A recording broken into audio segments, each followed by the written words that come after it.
A paz de Deus, a paz do Senhor Jesus a todos os irmãos e aqueles que estão assistindo esta live no programa Despertando pela Luz da Palavra. Hoje nós temos um convidado especial, pastor e vereador Dagmar. Ele atualmente está como vereador e é pastor também, mas ele está na Igreja Refúgio. Ele vai contar um pouco da sua trajetória cristã, da sua vida, da sua carreira. Vou fazer algumas perguntas para ele. Ele vai estar aí se apresentando e saudando a você que está em casa. É contigo, Dagmar. Bom, a paz do Senhor a todos. Eu quero agradecer pelo privilégio de estarmos juntos aqui, né? E agradecer quem está nos vendo, ouvindo, assistindo. Deus seja louvado pela vida de cada um de nós, porque se estamos nos vendo e nos ouvindo e nos assistindo, é porque Deus permitiu. Amém, igreja? Dagmar, tu é natural de São Bento, de onde que é? Irmão, eu sou meio peregrino, né? Nós estamos aqui em São Bento há já 17 anos e meio.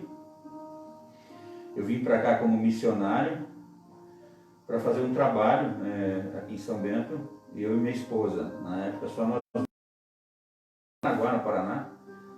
Ela é da Assembleia de Deus lá em Paranaguá, nós éramos membros lá, né? E eu sou natural do interior de São Paulo. Mas aí tem uma longa história de peregrinação, né? Porque, na verdade, eu sou engenheiro agrônomo, formei no interior de São Paulo. Fui morar em Cascavel, mudei para Paranaguá, conheci a esposa, ficamos 2 anos casados e depois fomos para Missões. E aí foi uma peregrinação até chegar aqui. E aí nós chegamos aqui em 10 de março de 2003. E hoje a atual igreja que tu frequenta é a Refúgio. Isso. Passou pela Igreja Batista também? Sim. Quando nós chegamos em São Bento, irmão, nós chegamos para esse trabalho missionário na Igreja Batista. Foi uma experiência para nós assim, singular, porque nós nunca tínhamos trabalhado com uma igreja somente. E a Igreja Batista nos acolheu muito bem, foi uma experiência fenomenal. Mas como nós tínhamos um chamado para trabalhar para fora, para a comunidade, então nós nos desligamos da Igreja Batista e fundamos a nossa instituição, né, que é o Instituto de Desenvolvimento Integral, o CAF, né? Hoje são 2 CNPJ, 2 projetos sociais, né? Temos em São Bento do Sul, que é o meu abrigo institucional, que é em parceria com a Prefeitura Municipal, e o outro é o Centro de Atenção à Família. Esse mais na área de atendimento psicossocial, ou seja, onde nós atendemos todo e qualquer problema que possamos resolver, e aquilo que não podemos resolver, nós encaminhamos para quem pode resolver, mas a ideia é dar atenção para todo aquele que precisa, independente de classe social. Uma pergunta, eu vou fazer uma pergunta primeiro. É um assunto polêmico, né? Igreja e política. Tu sempre gostou da política ou aderiu depois? Essa é uma pergunta bem oportuna, né? Eu estou pela primeira vez, há 3 anos e meio, né? Com a experiência de estar na vereança. Eu nunca gostei de política. Eu nunca desejei, nunca almejei. Muito pelo contrário, sempre fui muito crítico. Mas é por causa seria dos ensinamentos da igreja, alguma coisa assim que influenciou? Não, era mais porque nós tínhamos uma visão da realidade do que é o meio político. E é como é, tanto é que São Bento do Sul acaba de passar por uma experiência muito negativa no ano passado. 2019 foi um ano atípico para a política são-bentense, mas muito oportuno, porque eu entendo que precisava vir para fora, né? Precisava espremer esse furúnculo aí, né? E graças a Deus que veio à luz. E eu creio que pelas orações de muitos irmãos, a oração da igreja em São Bento do Sul. E hoje eu entendo que quando eu não queria, e eu tinha uma convicção muito forte no meu coração, de que a igreja deveria servir a sociedade, que a igreja deveria ser parceira no sentido de servir o poder público, e não no sentido de querer alguma coisa. Porque quem tem a visão completa, a visão integral, a visão totalitária do que é o ser humano é a palavra de Deus. Jesus Cristo, o Senhor de nossas vidas. Só Ele tem. E todos nós somos responsáveis nele, por Ele e para Ele, para absorver isso e distribuir isso, tornar realidade o reino. Então, o meu questionamento era em cima daqueles que assumiam os cargos públicos e não cumpriam. Eles iam atender os interesses pessoais, os interesses políticos, partidários, os interesses de alguém, menos o do povo que precisava. E eu, como muitos nessa cidade, vim da roça. Eu nasci na roça. Eu nasci com o pé no chão. Os primeiros calçados não foi no primeiro dia de nascimento, né? Foi ao longo de alguns anos depois. Então, para quem já nasceu na roça, para quem morou na roça, sabe o que é casa de chão batido, né? Sabe o que é contar a estrela olhando para o telhado, né? Sabe o que é um colchão de palha, um colchão de capim, né? Sabe o que é um fogão a lenha, bem precário, mas aquele fogão que te aquece no inverno, que você senta do lado, né? Aquela comida que só nós sabemos. Foi a mãe que fez, era simples. Uma panela de feijão, uma panela de arroz, uma farinha, às vezes tinha uma mistura e às vezes não tinha. Às vezes era um ovo frito só, mas aquela comida era maravilhosa, era feita pela nossa mãe. Naquela pobreza, naquela miséria, naquela dificuldade. Então eu sempre fui assim, tive dificuldade com essa injustiça, sabe? Social, das pessoas se aproveitarem dos outros. A experiência me levou a amadurecer, me levou a buscar participar dos conselhos municipais. Eu participei de 9 conselhos municipais nessa cidade e eu fui entendendo as políticas públicas, porque desde a Constituição de 88, o governo federal, na Constituição de 88, ela desempodera o governo federal e transfere para o município a implementação das políticas públicas, através dos recursos, através dos programas, como o Bolsa Família. Sim. E eu comecei a entender melhor isso, e comecei a brigar dentro dos conselhos para cumprir aquilo que tinha que ser cumprido. Então eu fui, entre aspas, né, fazendo mais fora da igreja do que dentro da igreja. Eu fui me envolvendo mais com a comunidade, né, ou seja, a igreja fora das 4 paredes, do que dentro das 4 paredes da igreja. Então, ministerialmente, nós tínhamos ministério e temos, exercemos até hoje, mas isso foi nos apaixonando, de ouvir as pessoas, atender as pessoas, cuidar das pessoas, de solucionar problemas, de correr atrás de soluções, e se frustrar porque muitas vezes nós não chegávamos, não conseguíamos o que queríamos. E até hoje eu tenho frustrações em relação a isso. Por exemplo, agora onde tem pessoas acamadas que dependem de fralda, mas que ele ganha 3 pacotes de fralda, com 8 fraldas cada pacote, e para um mês inteiro. E nós sabemos, Limitados recursos. e nós sabemos que isso não dá. E muitas vezes as pessoas deixam de comprar coisas, até mesmo diminui a restrição da sua alimentação, para comprar medicamento, comprar fralda, comprar curativo, porque não supre. Né? Eu acho injusto isso, porque lá na fonte é descontado o imposto. E a pessoa não pode dizer, não, eu não vou, esse mês não dá para mim descontar Sim. tudo isso, 100%. Desconta só 50%, por favor, que eu tenho, esse mês estou com um filho doente, esse mês eu estou com a minha esposa doente, esse mês eu tenho que fazer uma cirurgia, esse mês eu tenho Não. Então, essa pessoa que paga arduamente o imposto, é a pessoa que adoece. É a pessoa que precisa do hospital, a pessoa que precisa da unidade de saúde, a pessoa que precisa da fralda, do medicamento, da cirurgia, da fisioterapia, né? Essas coisas sempre mexeu muito comigo. Então a igreja está bem, graças a Deus. A igreja vai, outro faz. Sim. Né? Temos muitas pessoas até que ficam se trombando dentro da igreja para fazer a obra de Deus dentro da igreja. E eu fui chamado para fazer para fora. Eu não sabia que tinha esse chamado, na verdade. Eu fui descobrindo isso. Porque fui me deixando seduzir pela necessidade e pela vontade de fazer alguma coisa. Então, a religião ou a igreja sempre me deu o melhor. Eu aprendi o que eu faço hoje dentro da igreja. E o que eu faço hoje é fora da igreja, mas com as ferramentas, com o conhecimento, com a experiência, com a vivência daquilo que eu aprendi dentro da igreja. Eu sempre digo, a igreja é uma escola para você exercer aquilo que você aprendeu espiritualmente para o caráter cristão na sociedade. Exatamente.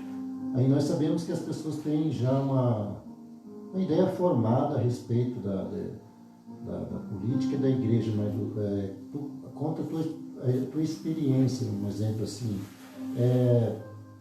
O que interfere a política, a igreja, uma carreira de um ministério, da política, as pessoas elas temem que venha, no caso, interferir para ser negativo ou diminuir a espiritualidade. Conta a tua experiência, diminui, o que agrega, é positivo, negativo, qual é a tua experiência de política e igreja? Para mim, só acrescentou. Porque a política não me mudou. Entende? Eu já estava transformado pela formação religiosa, pela formação cristã. Caráter cristão dentro da igreja. Então a política é só uma estratégia, uma ferramenta de alcançar pessoas. É como um ministério. Né? Eu não estou lá para ser alguém. Eu já sou alguém em Cristo Jesus e por isso estou lá. Então essa é a ideia hoje do pensamento. Isso. Então, porque aquilo que está lá montado, esse sistema que está montado, o sistema político, a política em si, puramente, ela é muito bonita. Mas o sistema corrompido que está lá, eu estou lá como luz. Eu estou lá como um servo do emissário de Deus. Eu não estou lá porque eu almejei, planejei, se formei, sonhei, estudei para isso. Não. Eu estou lá por um comissionário. Acima de tudo, eu tenho que manter essa característica da origem, da raiz de onde eu venho, da igreja cristã. Eu me lembro que há 32 anos atrás, 32 anos e meio, eu estava dentro de uma igreja em Londrina, no Paraná. Eu fui convidado pelo meu chefe na época, uma multinacional que eu trabalhava, como engenheiro agrônomo, e ele me convidou para ir na igreja. Mas eu fui na igreja como se fosse em qualquer outro lugar. E meu chefe me convidou e eu estou lá. Naquele dia... Há quantos anos atrás? 32 anos e meio. 10 de abril de 1988. Naquele dia, Deus falou comigo fortemente. Eu achava que estava vivendo a melhor fase da minha vida, mas eu estava morrendo. E Deus falou para mim, você vai morrer e a sua morte vai ser assim. E me deixou sentir a morte. E eu senti desmoronar dentro de mim aquela coisa como se eu derreter, como se eu fosse de cera, ou como se eu fosse um castelo de areia na beira da praia. E isso me deu um pavor, mas um pavor tão grande que eu chorava desesperadamente com aquele pavor, e eu queria falar para Deus, mas não conseguia, então eu falei aqui dentro para Deus, se a vida é melhor que a que eu estou vivendo, então eu quero trocar. Eu quero a tua vida e te dou a minha vida. E eu saí daquele lugar, daquela igreja presbiteriana, Templo Central em Londrina, convencido de que eu tinha morrido para Cristo, para o mundo e vivido para cada dia. E eu nunca me desviei. Passei crises horríveis desde lá. Mas não deixei o Evangelho por nada. Eu era solteiro, tinha 27 para 28 anos. Desde então eu venho perseguindo esse propósito em Deus. Qual é o meu papel na sociedade? Qual é o meu papel no lugar onde estou? Essa sempre foi minhas perguntas para Deus. Porque eu entendia que tinha uma missão para cumprir. Mas eu não sabia o que era. E Deus foi balizando. Sabe como Deus vai balizando? Como quem assim toca um animal para dentro do cercado, né? Como quem vai cercando um animal, vai varinha para lá, varinha para cá. O bom pastor, né? A vara aqui, o cajado ali e tal, e coisa, e vai até que entra no aprisco.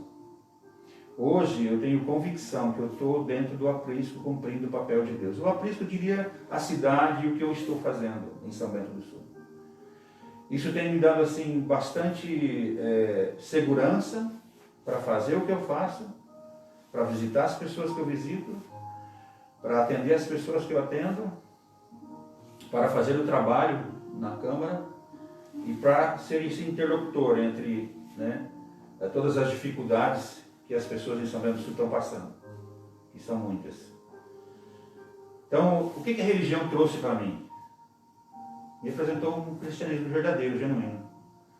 Um cristianismo que sai de dentro dela com a bagagem, informação, experiência, vivência teórica cristã lá dentro da igreja, para distribuir, para servir fora das paredes. Esse mais de 30 anos de experiência, o que mudou no Evangelho, na igreja, ou por várias denominações que tem passado, mudou alguma coisa daquela época?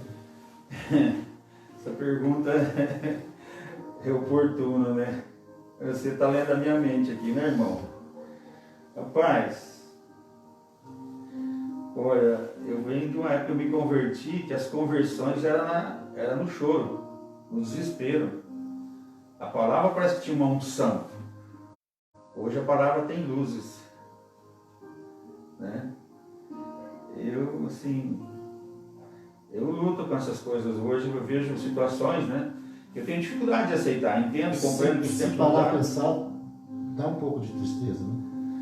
Dá, mas eu também não posso engessar isso. Sim. Porque eu... Nem colocar opinião própria, no caso é só um sentimento, são experiências. Exato, né? Porque é o seguinte, eu conheço pessoas que se converteram agora, tem pessoas que se converteram comigo nos atendimentos, estão firmes na igreja hoje. Entende? E diferente, muito diferente. Eu diria assim, para não dizer nada, para não pecar. É um tempo muito diferente. É muito diferente. O louvor, a adoração, a pregação, o rito da igreja, né? Mudou muito. Mudou bastante. Quando se passava na rua, que eu carregava a Bíblia, o capa preta, que nós chamava, a Bíblia, a capa preta era a Bíblia, né? Se colocava debaixo do braço, as pessoas te desdenhavam, né? Às vezes alguns ficavam até envergonhados, né? Hoje nós vamos para a Bíblia, para essa igreja sem Bíblia. Você chega no celular lá, você abre qualquer Bíblia que você quiser, está lá no celular, né? Sim. Então, são tempos diferentes. São oportunos porque eu tenho evangelizado pelo celular. Eu tenho evangelizado pelo WhatsApp. Eu já tive experiências pelo WhatsApp, onde a pessoa procurou ajuda comigo, precisava de uma ajuda. Eu falei assim para ela, me senti assim de falar e comecei a escrever para ela assim, o dedo começou, né? Foi automático, disse para ela, a carga que você está carregando, a sua mãe não é o peso que você tem, a carga que você está carregando é mais pesada que a sua mãe, por causa disso. Ela não começou a chorar do outro lado. Eu nunca tinha visto, nunca tinha tido contato nenhum com essa pessoa, ela pegou meu telefone com outra pessoa. Então eu penso assim, se você está em Deus, em Cristo Jesus, você é instrumento, você é servo. Onde você estiver, o que você estiver fazendo, seja o que for, Deus vai te usar.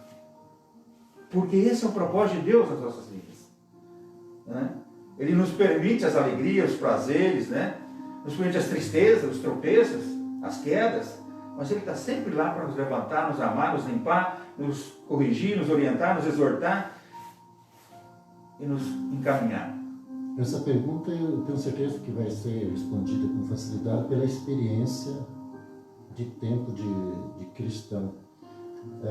A respeito dos dons, a dispensação dos dons, naquela época era com mais facilidade, o povo estava mais preparado ou não mudou nada, continua, o povo consegue obter os dons de Deus, o que falta hoje? Eu acho que o irmão ficou jejuando uma semana para essas perguntas. Olha, irmão, eu posso falar da minha experiência para não falar da de ninguém, né? Sim. Eu diria assim, a gente buscava mais. Oração no monte já. Oração no monte, jejum, né? Retiros. O jejum é importante? Eu considero importante, relevante, extremamente relevante o jejum.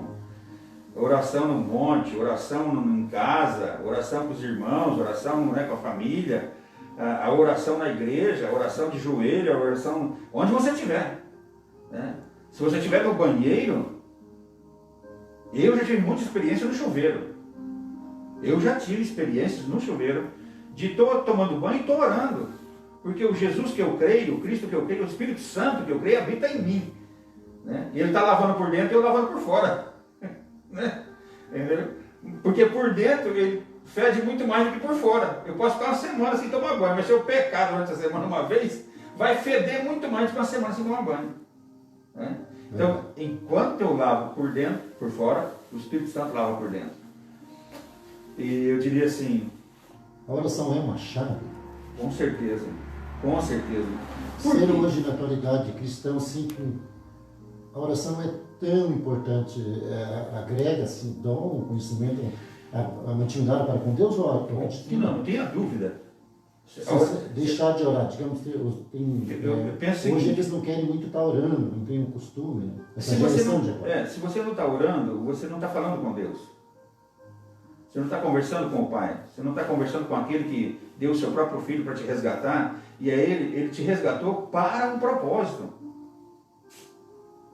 Eu não fui resgatado. Eu não ganhei a salvação. Eu não tive o batismo do Espírito Santo para simplesmente, agora eu vou deitar em berço esplêndido e vou viver nessa terra e comer o melhor dessa terra, porque agora eu sou crente, eu sou cristão, eu vou para o céu. Não, eu recebi algo de muito valor. E isto não cobra de mim, mas me impele a fazer o melhor por aquele que me salvou. E eu estou gastando a minha vida nisso. Eu já exagerei muitas vezes no trabalho missionário. Eu adoeci no trabalho missionário. Eu já tive síndromes como a síndrome, a gente chama de síndrome messiânica, né? De querer salvar o mundo. O desespero de ajudar as pessoas, né? Então eu já tive dentro d'água carregando mudança, né? Eu já tive dentro de casas levando alimento em situações extremamente precárias, levando geladeira, fogão, colchão, né? Já tive suprindo a necessidade de muitas pessoas. Essa experiência me constrange a continuar fazendo, porque o Cristo, para mim, o clamor daquela vida chegou até Deus. E Deus olhou para mim, eu não sou melhor que ninguém, Deus olhou para mim e viu em meu coração um coração disponível para ir lá e atender aquela necessidade. E já teve muitas vezes de eu falar assim, puxa vida, estou cansado, né? Hoje é sábado, amanhã é domingo, né? Puxa, mas eu tenho que ir lá.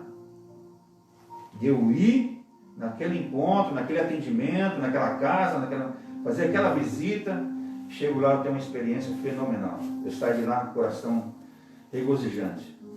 Eu vejo muitas pessoas falando assim, eu não tenho o dom de orar. Oração é dom ou é dever? Eu diria que as duas coisas. Né? Eu diria que as duas coisas. Por quê? Porque tem pessoas, eu conheci pessoas que têm o dom de orar. Pessoas que dobram o joelho todo dia e ficam 3, 4, 5, 6, 7, 8 horas orando. Eu tenho que chamar isso de dom. Por quê? Porque eu olho para essa situação, para essa realidade dele, meu irmão, minha irmã, e eu não consigo ficar lá naquele momento. Para essa pessoa é uma facilidade grande. E para ela é simplesmente como tomar água, respirar. É o dia a dia. Né? Então, da oração está bem explicado. Me fala um pouquinho sobre, explica para nós, revelação e profecia. A revelação, no meu entendimento, é aquilo que eu recebo agora de Deus. Como eu recebi uma revelação daquela menina no WhatsApp. Estava com ela e Deus me revelou que a carga emocional, o peso espiritual sobre a vida dela era muito maior que o peso da mãe que ela cuidava. E eu comecei a falar com ela e testificou no coração dela. Então, profecia eu posso trazer uma palavra profética para um tempo recente, para um tempo mais longo e um tempo mais distante. Os tempos não nos competem. Eu sempre digo o seguinte, uma profecia lançada por Deus aqui, ela vai procurar cumprir. Ela vai continuar. É porque a gente é muito limitado, né? Nós temos aqui 4 paredes. Mas para Deus não tem 4 paredes. E a palavra dele liberada, ela não tem limite. Ela não tem parada. Ela vai até achar o momento de que o Kairos, que é o tempo de Deus, se inclina para o Cronos, que é o nosso tempo, 24 horas, e atravessa o Cronos e cumpre. Quanto tempo vai ser? Eu estou vivendo profecia hoje que foi falado para mim há 20 anos atrás, 25 anos atrás. Eu tenho essa convicção, minha esposa também. Por causa que a nossa fé ela é baseada em cima de uma profecia que Cristo voltará. Exatamente. Então, quem não criticando, não tem um pensamento que não gosta de profecias, então não tem nenhuma lógica de estar baseada numa promessa, numa profecia que ainda não se cumpriu. Sim, eu diria assim que a pessoa que não crê em profecia, ela está limitada no seu pensamento, né? A gente respeita, sim, mas ela está limitada no seu pensamento, no seu espírito e na sua alma. Porque à medida que eu ancoro essa esperança profética de que ele vai voltar, e de que o Espírito Santo jogou a âncora dele dentro do meu coração, eu vou ser fisgado por esse som da trombeta, né? A hora que tocar, né, eu não fico aqui. Pra você ter ideia, mudou muito a realidade da minha casa, da minha família, das minhas gerações, né? Eu sou um descendente de judeu, sou Nogueira, né, português, os judeus marranos, né, já de 500 anos. Eles desviaram, se afastaram de Deus. E nós estamos reconciliando agora, né, na minha família, eu e meu irmão. Mas a minha filha tem 8 anos. Eu tenho 59 anos. Eu casei tarde, eu casei com 35 anos. E eu tenho uma filha de 16 e uma filha de 8. A minha filha de 8 anos, o ano passado, ela chorou muitas vezes. Se perguntava para ela por que ela estava chorando, ela falou assim, porque eu quero que Jesus volte, eu quero ir com Jesus. E a gente nunca ficou falando para ela, sabe? Apontando o dedo, né? Não. É o nosso relacionamento, ela percebeu que isso existia, essa esperança existia, mas ela queria que fosse o ano passado já. Você pergunta para ela o que ela quer? Morar no céu. Morar com Jesus, tem que morar com Jesus. Ela tem só 8 anos. Mas ela brinca, ela exorta a mim, ela exorta a minha esposa, ela exorta a minha filha mais velha. É usada por Deus. É usada por Deus. Pois um dia estava eu e minha filha, essa é interessante contar. Estava eu e minha filha mais velha, a Ana, e nós estávamos numa relia assim, dentro do carro, né? Viajando, nós 3, né? E eu não lembro o que era que nós estávamos riliando, assim, implicando um com o outro, né? E a minha filha menor viu que do lado do banco assim, estava a Bíblia, né? Ela parou, interrompeu a conversa e falou assim, olha, vocês dois, é bom parar, né? Você quer que eu abra a Bíblia ali? A Bíblia está ali, eu vou pegar a Bíblia e vou ler para vocês dois. Então, claro que eu nunca fiz isso com meu pai. Claro que isso foi, assim, até cômico na hora, né? Engraçado, mas óbvio que isso é extremamente construtivo na vida de uma criança. E eu tenho que me sujeitar, porque ela não estava me desrespeitando. Muito pelo contrário, estava me chamando a atenção. Né? Eu não faria jamais isso com meu pai. Mas eu obedeci porque eu sei quem estava fazendo isso através dela. É que naquela época eu não podia nem atravessar na frente. Eu sou uma fruta material. Né? Agora os tempos mudaram. Sim. Tem mais liberdade, né, de comunicação entre filhos e pais. Falando em filhos e pais, a gente sempre aprendeu o nome Trindade. Me explica para nós, para aqueles que estão em casa, a distinção entre os 3. Explica um pouco sobre o pai, o filho, é tudo a mesma coisa. As pessoas falam que é tudo a mesma coisa. Eu não posso explicar. Bom, para começar, eu quero dizer assim, eu sou trinitariano, né?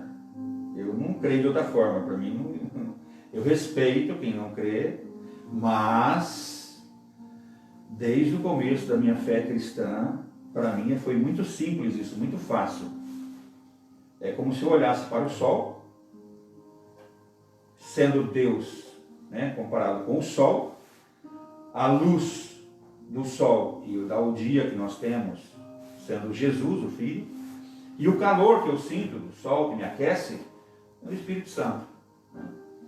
Então, eu entendo que eu tenho um Deus Criador, eu tenho um Salvador, que habita em mim pelo Espírito Santo, que é o Consolador, que é aquele que me orienta, que fala, que a palavra diz, né?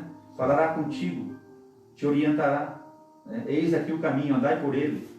Então, para mim é muito simples isso. É falar com os três e falar com cada um e falar com os três ao mesmo tempo. E para mim, tem situações que eu falo com Deus, tem situações que eu falo com Jesus, tem situações que eu falo com o Espírito Santo. Como é que é isso? Que hora que eu uso um, que hora que eu uso o outro? Não tem um reloginho para você fazer. Está dentro de você. Está na tábua do teu coração. Você já nasceu com isso. Todos nós já nascemos com isso. Entende? Então, pergunta por que o fogo queima? É uma reação química? Tudo bem, pode ser uma reação química, mas queima. Mas ele queima, ele cozinha, ele ferve, né? Certo? Ele apura, né? Ele tem uma série de outras atividades. Então, se você olhar, né, na natureza, no todo, nós vemos a Trindade em tudo. Água, né? Líquido, sólido e gasoso. Trindade. Né? Então, nós temos a terra, né? E se olha para a terra, você vê Deus. Não que ele está lá, mas expressa, a natureza manifesta a glória de Deus em todos os seus aspectos. Então a Trindade para mim tem esse significado, né? Para mim é muito simples. Eu sei que talvez tem outras pessoas que tenham dificuldade de compreender isso. A gente respeita, mas eu falo com Deus, com o Espírito Santo, com Jesus, automaticamente. Eu não paro para pensar, não, peraí, agora eu tenho que falar com o Espírito Santo. Não, peraí, agora eu tenho que falar com Jesus. Não, esse caso agora eu tenho que levar para Deus. E Deus não está lá. Ah, não é minha vez agora. Jesus, atende lá, agora que ele está falando contigo. O Espírito Santo, conversa com ele aí, porque agora contigo não é comigo. Você entende? A cabeça nossa é muito sectária, muito separadinha, né? Tanto que nós moramos numa casa que não tem, que tem quartos, né? Que não tem só uma peça, né? Sim. Então nós sempre separamos as coisas, repartimos, né? Repartições. E Deus não tem repartição. Deus não é uma coisa locada, né? Quando fala que, em Apocalipse fala, né, que no céu não haverá noite, né? E o sol da justiça brilhará, né, constantemente. Eu pergunto para você, como é que será viver um dia de luz 24 horas por dia? Ah, quer dizer, não tem dia. Como é que é isso, viver um mês inteiro sem uma noite?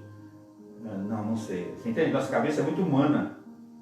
Limitada. Então, limitada. Pela lógica. Isso. Muito pela lógica. Isso. Nós queremos humanizar Deus. Não funciona. E aliás, voltando um pouquinho atrás. As religiões têm patenteado Deus, não tem? Isso. As religiões têm patenteado e têm humanizado Deus. Têm colocado sentimentos humanos em Deus. Limites, né? E limites. Deus, você vai até aí, daqui para lá você não passa não. Né? Às vezes a doutrina da igreja, ela limita o operar de Deus porque a fé fica baseada naquilo que foi ensinado, é isso? Eu diria assim, é preciso limparmos de toda a sujeira, toda a imundícia que o velho homem acumulou durante todo o tempo, para que depois nos enchamos do novo, o novo de Deus. Porque o novo de Deus não tem nada a ver com a sujeira que nós acumulamos. E se nós não nos limparmos, o que vai acontecer? Nós vamos pegar coisas que achamos que é de Deus e é nossa. Nós vamos pegando coisas que é nossa, achando que é de Deus. Então, às vezes tem princípios e pessoas que confundem muito isso. Mas isso não está na Bíblia? Não está na Bíblia. já ouviu falar isso muitas vezes, a pessoa, não, mas está na Bíblia. Não, não está na Bíblia. Mas é bom, mas não está na Bíblia. Sim. Mas é justo, mas não está na Bíblia. Começa porque, principalmente quando se fala de justiça, né? E eu sempre lutei muito com essa questão da justiça, como eu estava falando anteriormente. E o mais difícil é quando Deus me falou assim, esse foi um dos impactos que Deus me deu, né? Eclesiastes 7, 14, 16. Não sejais demasiadamente justo. Por que te destruirias a ti mesmo? E essa justiça humana estava me destruindo. Eu chorei umas 2 horas, eu não lembro na verdade, eu imagino que tenha sido umas 2 horas. Desesperado quando eu li esse texto, eu joguei a Bíblia do lado e dormi chorando. Dá um tempo, eu acordei, li de novo, falei, Senhor, se é assim que está escrito, essa é a tua palavra, então eu aceito a tua palavra. Me explica uma frase, já que entrou no assunto, veio uma pergunta. Explique a frase. Quem não vem por amor, vem pela dor da tua. É compreensível essa frase, né? Mas mesmo a mais intensa dor é amor de Deus. Eu gosto muito de uma conversa na Bíblia, um diálogo entre Deus e Caim. Deus chega para Caim e fala assim para ele, por que descaíste o teu semblante?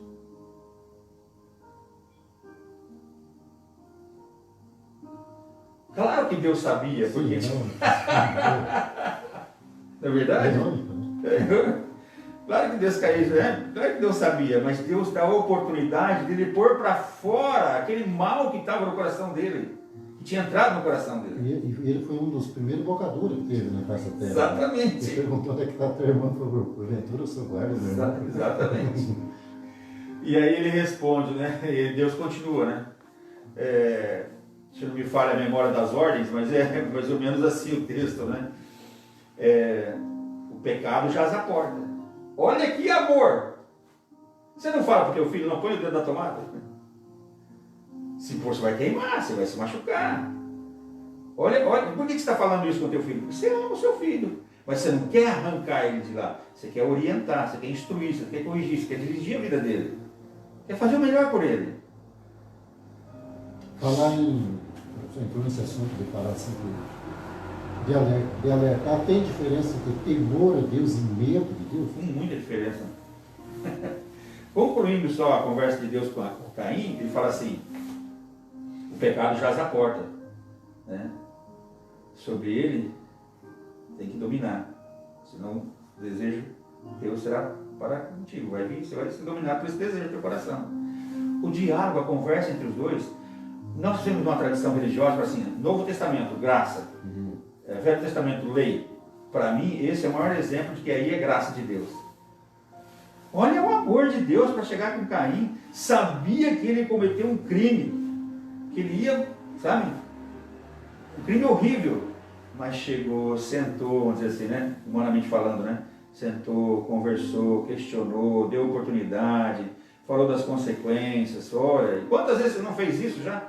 Não falou com seus filhos? Você não falou com amigos? Você não viu alguém falando para alguém? Aconselhando? Não vai.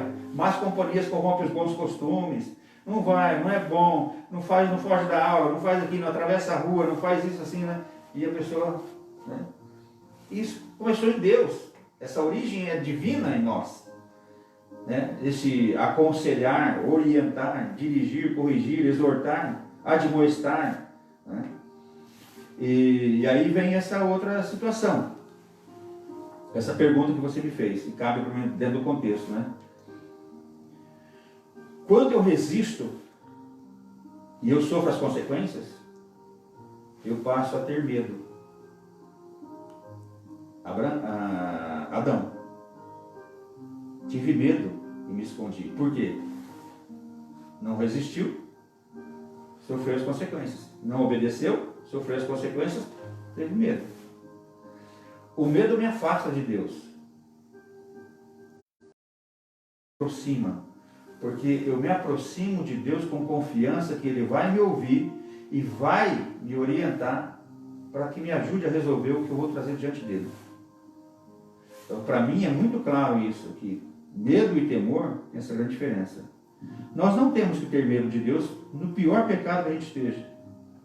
Porque não há um modelo na Bíblia, não há um exemplo na Bíblia de uma pessoa que teve medo, que teve medo e se aproximou de Deus, ou seja, encarou Deus, e Deus não acolheu. Até porque o temor, ele diz que é princípio de sabedoria. Exatamente. Então, o sábio, ele obedece pela obediência, né? E muitas vezes ele nem sabe por que está obedecendo. Ele se torna sábio, né? Porque daí ele é obediente, né? Daí aquele que não é sábio, ele tem que aprender ele por consequências, né? Exatamente. Ele aprende por consequências. E então, esse versículo de Provérbios que você trouxe, né? O irmão trouxe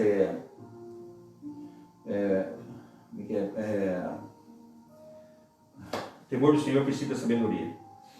Ok. E o que é a sabedoria revelada por Deus? Jesus.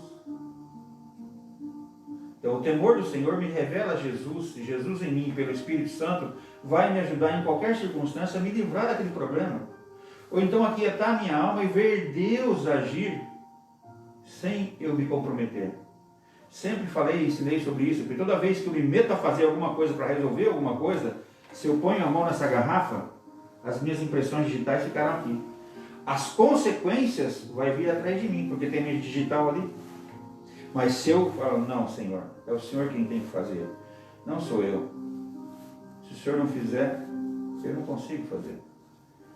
Eu não vou sofrer consequência nenhuma, porque eu deleguei a solução daquele problema para Deus. Eu reconheci que eu não sou capaz de fazer, mas que Deus pode fazer, até mesmo por mim. Mas aí eu vou estar sujeito àquilo que Ele quer fazer através de mim. E Ele vai fazer através de mim e em mim. E isso você sabe, irmão, que não tem coisa melhor nessa vida do que a gente andar nesse passo, que é o passo do boi, né? É o passo que parece que espera um tempo, né? Você vê se eu não sei se o irmão lembra, para quem nasceu na roça, né? Quando o carro de boi vinha carregado, né? Aquela junta de boi, às vezes 6, 8, 10, 12 bois, né? Eles tinham um passo só, puxava tudo igual. Tudo sincronizado. Tudo sincronizado, né? E o passo dele tinha um tempo, uma cadência. E às vezes a gente não sabe esperar isso. E eu já sofri muito com isso. Eu tinha crises de ansiedade horríveis. Melhorei. Mas já tem até a revelação de Deus, de quando é que isso vai acabar. Então aí está para você, né, que está nos ouvindo, nos vendo aí, e tudo isso vai acabar. Tem data já. Quando Jesus voltar, tudo isso cessa. Mas falar em quem está nos ouvindo, nós temos ali, vai ser transmitido, e está sendo também transmitido ali no grupo Notícias CBS, tem 50 mil pessoas, cada um com suas crenças, outros ateus, outros cristãos, enfim, cada um, uns crê na reencarnação, outros na ressurreição. Para não se estender muito o programa, hoje, atualmente, o seu trabalho é mais conhecido agora por causa da administração pública, mas como esse é um programa para evangelizar, então eu vou deixar agora, sem mais perguntas, deixar para ser usado por Deus, se você trouxe uma palavra, quer alguma parte da Bíblia, direcionado para essas pessoas, né? Que agora, no caso aqui, é uma porta aberta para mostrar o teu lado espiritual, né? Como pastor, como cristão, como caráter cristão. Aí fica aí para você trazer uma palavra, um aconselhamento para as pessoas que estão assistindo através da live e que também irão assistir. Pode ficar à vontade a ser usado em todos os dons que você crê que Deus possa abençoar quem está nos assistindo. Obrigado, irmão. Então, vamos lá agora com você diretamente que está nos assistindo. Uma coisa muito importante, em qualquer circunstância que você estiver vivendo, passando, seja ela boa, ruim ou muito ruim, há uma saída, há uma esperança em Cristo Jesus. mesmo que muitas vezes não saia como você gostaria, mas pode ter certeza que nem por isso Deus deixou de estar presente ou deixou de estar lá à disposição para te dar uma orientação. Digo mais para você, se você tem uma situação complicada, até mesmo pessoal, interna, que você nunca falou para ninguém, experimente falar com Ele. Experimente escrever uma carta para Ele. Experimente se fechar num lugar ou ir para um lugar mais ermo e conversar com Ele. Expor a sua dor. Expor o seu trauma. Expor a sua dificuldade. Ele vai te ouvir. E Ele vai te responder. Nunca vi Deus sem deixar de dar uma resposta. Nem para mim, nem para minha esposa, para minhas filhas, para ninguém lá de casa e para ninguém das pessoas que eu sempre convivi. Então eu diria, se você tem um desafio para Deus, e Deus aceita desafio, tanto que Ele diz assim, provai e vede que o Senhor é bom. Salmos. Prove de Deus, prove Ele nessas circunstâncias que você está vivendo. Nós fomos chamados para mudar a história da humanidade. Nós fomos chamados para resgatar o povo e levar esse povo diante de Deus, puro, santo. Você tem esse chamado, você tem esse propósito, você tem a essência de Deus dentro de você. Você sabe fazer o que é certo e o que é errado. E quando você faz errado, você sabe que fez errado.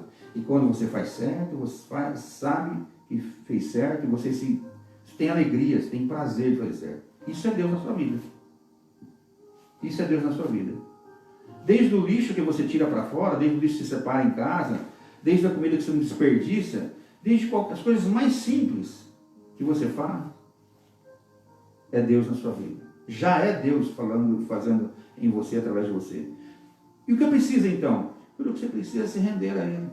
Reconhecer da forma mais simples. Sim, Senhor, eu reconheço que Tu existes e que eu preciso de Ti. Que eu não sou nada sem Ti. E que tens um plano que eu não entendo, mas com certeza é melhor que os meus. E olhe para os teus planos.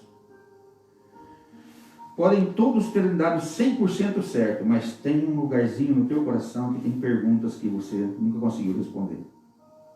Ele é o autor dessas perguntas, porque Ele é o autor das respostas. Creia em Deus, creia na Bíblia. Busque Ele. Deixe Ele conduzir a sua vida. Foi assim comigo há 32 anos atrás. Não me arrependo de forma alguma. Se Ele não tivesse me encontrado, porque eu estava perdido, eu não estaria vivo com certeza. Se hoje eu sou alguma coisa nessa cidade, eu devo a Deus. Se hoje eu faço alguma coisa para alguém nessa cidade, eu devo a Deus. Se hoje eu tenho uma família nessa cidade, com 2 filhas que nasceram aqui, eu devo a Deus. Se hoje eu tenho uma esposa, eu devo a Deus. Eu não tenho mais nada, já entendi isso. Ele me deu tudo o que eu tenho. Porque Ele sabe que se eu sem Ele, não seria nada. E eu sei, tenho convicção de que eu sem Ele, estaria morto. Há 32 anos. Eu quero que Deus te dê essa oportunidade também. Aonde você estiver, creia que Ele te ama e que Ele quer o melhor para você. Se você quiser conversar e falar das coisas mais profundas do seu coração, eu me disponho a te ouvir. Anonimamente, a te ajudar, a te auxiliar e fazer o que tiver ao meu alcance para que você seja uma pessoa melhor do que você é hoje. Não o que eu vou fazer. Eu vou emprestar os meus ouvidos. Ele vai fazer em mim e através de mim para que você seja beneficiado. Porque você é alvo do amor de Deus.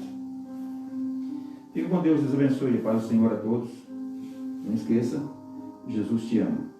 E Ele não desistiu de você. Nós conversamos aqui com o pastor Dagmar Nogueira. E antes de nós encerrarmos, deixe uma oração de agradecimento para aqueles que estão em casa, que possam ser atingidos já fiz coisa errada. Deus, eu elevo a Ti a minha oração, pedindo com amor para que cada uma das pessoas que estão vendo e ouvindo possam ser alcançadas pela Tua mão. Eu não sei como o Senhor vai falar com cada um, mas eu sei e intercedo para que o Senhor fale com cada um, de uma forma que cada um ouça, entenda e compreenda que é o Senhor que está falando. Deus, do coração amargurado ao decepcionado, ao triste, ao abatido, ao caído, ao fraco, ao oprimido, ao cansado, que o Senhor visite cada um. Levante ele de onde tiver que levantar, Senhor. Porque a Tua palavra diz que o cair é do homem, mas o levantar é de Deus.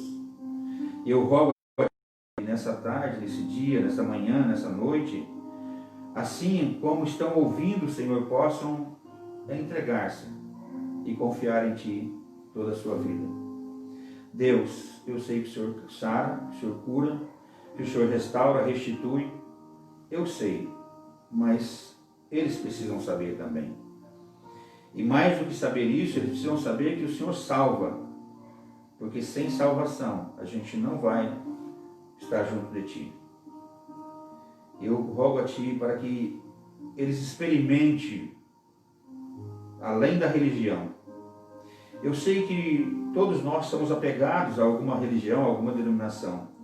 Mas eu oro para que cada um de nós possamos experienciar, ir além daquilo que nós aprendemos dos nossos pais. O que os nossos pais nos deram foi bom, segundo o que eles alcançaram, mas hoje está disponível além, infinitamente mais do que aquilo que nossos pais alcançaram. E eu quero, Senhor, rogar a Ti que as pessoas busquem ter essa experiência contigo, além da religião.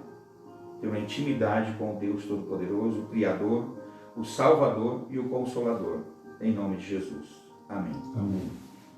Nós queríamos agradecer primeiramente a Deus e ao pastor Dagmar, que se dispôs a trazer uma mensagem da Palavra de Deus, os conselhos através do Espírito Santo, uma oração, que ele foi como não, sendo um vaso para você ser privilegiado, que hoje, num mundo tão difícil, nós estamos ainda com pessoas que creem numa transformação deste mundo, porque a Bíblia diz que não é para nós se conformar, mas nós renovar pela renovação do Espírito Santo, que é o qual nós guiamos todos os dias. Compartilhe essa live, se inscreva no nosso canal. No próximo programa está marcado com o pastor Leandro, ele que vai ser o entrevistado do programa para trazer uma palavra de Deus para a sua vida. Que a paz de Deus e a comunhão do Espírito Santo permaneça em nossos corações até a vinda de Cristo. Amém. Amém.